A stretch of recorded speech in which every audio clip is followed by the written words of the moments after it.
Corona संक्रमण की तीसरी लहर चल रही है। इसमें हजारों लोग मारे गए हैं।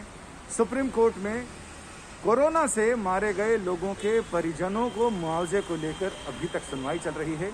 सुप्रीम कोर्ट ने राज्य सरकारों को फटकार लगाई और ये कहा कि आखिर अब तक दूसरा साल पूरा हो चुका है और उसमें अब तक मुआवजे को लेकर यानी मदद की राशि को लेकर राज्य सरकारें दुविधा की स्थिति में हैं और साथ ही जो रिकॉर्ड रखे जाने चाहिए वो रिकॉर्ड सही नहीं है, क्योंकि जितने लोगों की मौत की बात राज्य सरकारें मान रही हैं उससे या तो मुआवजे के लिए दावेदार लोगों की संख्या कई गुना ज्यादा है या फिर बहुत ज्यादा कम है। झारखंड, पंजाब, हिमाचल प्रदेश, इन सारे राज्यों के बारे में जब उनके हलफनामे देखे तो कोर्ट ने कहा कि यहाँ पर जितने लोग मारे गए हैं उससे बहुत कम लोगों ने मुआवजे के लिए दावा किया है। या तो लोगों को इस बाबत पता नहीं है कि सरकार की ऐसी कोई स्कीम है जिसमें कोविड में मारे गए लोगों के परिजनों को मुआवजा देने की व्यवस्था है, या फिर गुजरात जहां पर जितने लोगों को मुआवजा दिया गया उससे बहुत कम लोगों की मौत बताई जा रही है।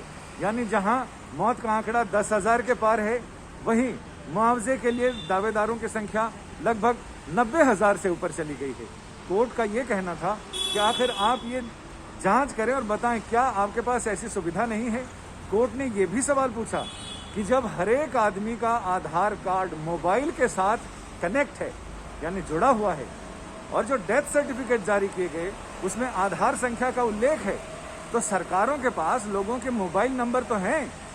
अगर लोगों ने दावा नहीं किया तो SMS भेजकर क्या जनता को बताने का सरकार का फर्ज नहीं है कि वो सरकार की स्कीम है जिसमें वो मुआवजे के लिए दावा कर सकते हैं? या तो कहीं पर ऐसा ये अंतर क्यों है, मौत और मुआवजे के बीच का ये अंतर क्यों है? कहीं पर ये अंतर ऐसा है कि मौत ज्यादा हुई और मुआवजे के दावेदार कम आए, और कुछ राज्यों में तो ऐसा है कि मौत जितनी हुई इससे कई गुना ज्यादा मुआवजे के दावेदार आए। कहीं पर तो कोई गड़बड़ है, कोई तो कमजोर कड़ी है। कोर्ट ने राज्य सरकारों से कहा है कि वो अपनी व्यवस्था दुरुस्त करें और ये देखें कि आखिर लोगों तक मदद की राशि कैसे पहुंचाई जा सकती है, सही लोगों तक सही चीजें कैसे पहुंच सकती हैं, वो भी सही समय पर। इसका वो ध्यान रखें। संजय शर्मा, दिल्ली आज तक।